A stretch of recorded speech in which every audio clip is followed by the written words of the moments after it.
Welcome to the bird media. నేను మీ పవన్ కృష్ణమూర్తి. మన private లేదు ప్రభుత్వ సిస్టమ్ ఏదైతే ఉందో, విద్యా వ్యవస్థకి సంబంధించి సిస్టమ్ ఏదైతే ఉందో, ఇది కరెక్టా కాదా అన్న చర్చ సమాజంలో ఖచ్చితంగా జరగాలి. ఎందుకంటే దీని మీద ఒక చిన్న విశ్లేషణ చూశాను నేను. ఆ విశ్లేషణ చూసిన తర్వాత నాకు అనిపించినటువంటి అభిప్రాయం ఇది. High court nixes pleas by colleges for extra computer science seats. ఇంజనీరింగ్లో, కంప్యూటర్ సైన్స్లో మాకు సీట్లు పెంచుకునేటువంటి అవకాశం ఇవ్వండి, మేము చదువు చెప్తాం.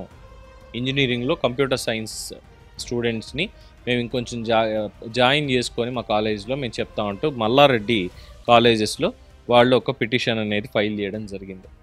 వాళ్ళు ఆల్రెడీ వెళ్ళారు, ఏఐసిటిని అడిగారు, జేఎన్టీయూని అడిగారు. అందరి దగ్గర పర్మిషన్ కోసం వీళ్ళు వెళ్ళి అడిషనల్ సీట్స్ కోసం ఇంకా పడిగాపులు కాస్తున్నారు. కానీ వాళ్ళ దగ్గర నుంచి ఎక్స్ట్రా సీట్స్కి సంబంధించి మాత్రం ఎక్కడ రావట్లా. అయితే ఇక్కడ చర్చ జరుగుతుంది. ఆ చర్చ ఏంటంటే, వీళ్ళు ఏమన్నా ఎక్స్ట్రా సీట్లు తీసుకున్నారని చెప్పి ఏమైనా ఫీజులు తగ్గిస్తారా? లేదుగా, ఎంత కావాలంటే అంత వ్యాపారం చేసుకుంటున్నారు కదా విద్యని అని చెప్పి చాలామంది అంటున్నారు. బట్ ఇక్కడ చాలామంది అనేటువంటిది, ముఖ్యంగా ఒక ప్రముఖ అనలిస్ట్ చక్రవర్తి గారు అనేటువంటి మాట ఏంటంటే, వాళ్ళు ఏమి డ్రగ్స్ అమ్మడానికి అనుమతి అడగట్లేదు, చదువులు చెప్దామని వేడుకుంటున్నారు.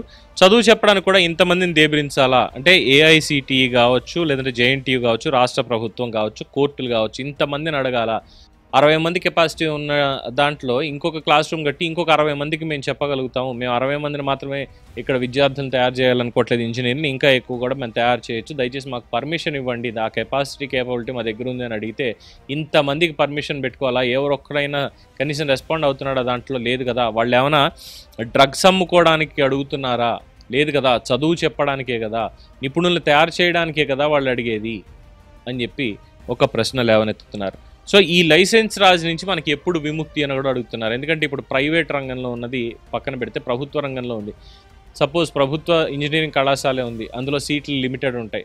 దానికి మళ్ళీ ఎగ్జామ్ రాయాలి, ఎగ్జామ్లో టాపర్స్గా రావాలి. టాపర్స్గా వచ్చినటువంటి వాళ్ళు అంటే టాప్ ర్యాంక్స్ వచ్చినటువంటి వాళ్ళు ఒకళ్ళు సెలెక్ట్ చేసుకుంటే అప్పుడు దానికి వెళ్తారు.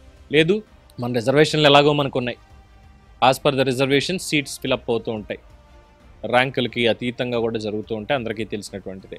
సో ఇలాగ ప్రభుత్వానికి సంబంధించి అలా ఉన్నప్పుడు ప్రైవేట్ రంగంలో ప్రైవేట్ యూనివర్సిటీస్ లేదంటే ప్రైవేట్ కాలేజెస్ ఏవైతే ఉన్నాయో, ఇంజనీరింగ్ కాలేజెస్, దాంట్లో సీట్లు పెంచుకోవడానికి మంచి క్వాలిటీ ఎడ్యుకేషన్ మేము అందిస్తున్నాము, ఇదిగో మా పోర్ట్ఫోలియో, ఇది మా కరికులం, ఇది మా సిద్ధాంతం, ఇది మా టీచింగ్ స్టైల్, మేము ఇలాగ ఈ విధంగా వాళ్ళ స్కిల్స్ మేము అప్హోల్డ్ చేస్తాము అని చెప్పినప్పుడు అనుమతులు ఇవ్వాల్సింది పోయి వాళ్ళు ఏమీ అక్కడ ఊరికే బోగస్ సర్టిఫికెట్లు ఇవ్వడానికైతే లేరు కదా.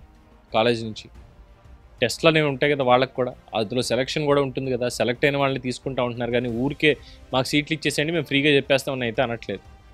ఇక్కడే చాలామంది పొరబడుతున్నారు ఏంటంటే, వాళ్ళు సీట్లు పెంచుకుంటాం అనేది వ్యాపారానికే కదా అని చెప్పి. సో ఇక్కడ వ్యాపారానికి ఏముంది దీంట్లో?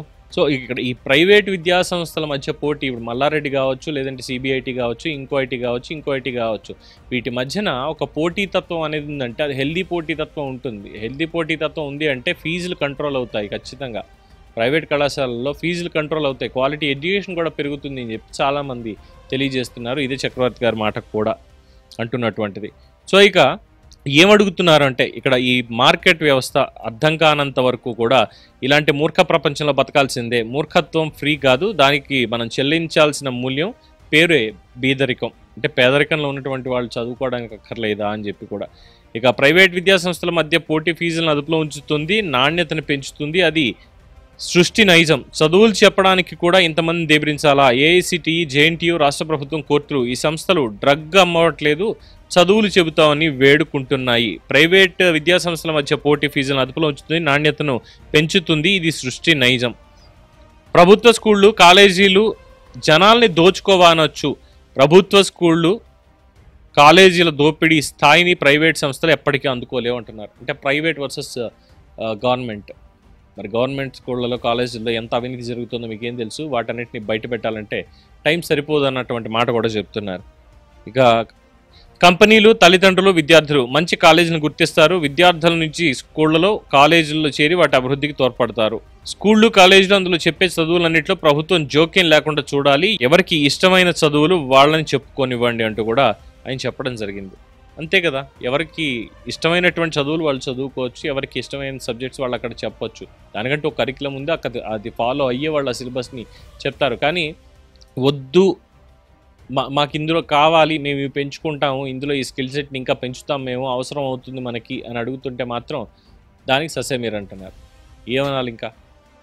ఇక్కడ చెప్పండి, ఇప్పుడు మన సిస్టమ్ కరెక్ట్గానే ఉందంటారా?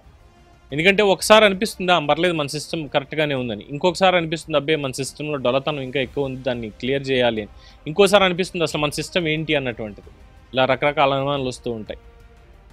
మరి మీకు కూడా వచ్చిందా అనుమానం? మీ అభిప్రాయాన్ని కామెంట్స్ రూపంలో తెలియజేయండి. చూస్తూనే ఉండండి ది బర్డ్ మీడియా. ఈ వీడియో కనుక మీకు నచ్చినట్టయితే లైక్ చేయండి, షేర్ చేయండి, సబ్స్క్రైబ్ చేయండి. అలాగే పక్కనే ఉన్న బెల్ ఐకాన్ని క్లిక్ చేయండి.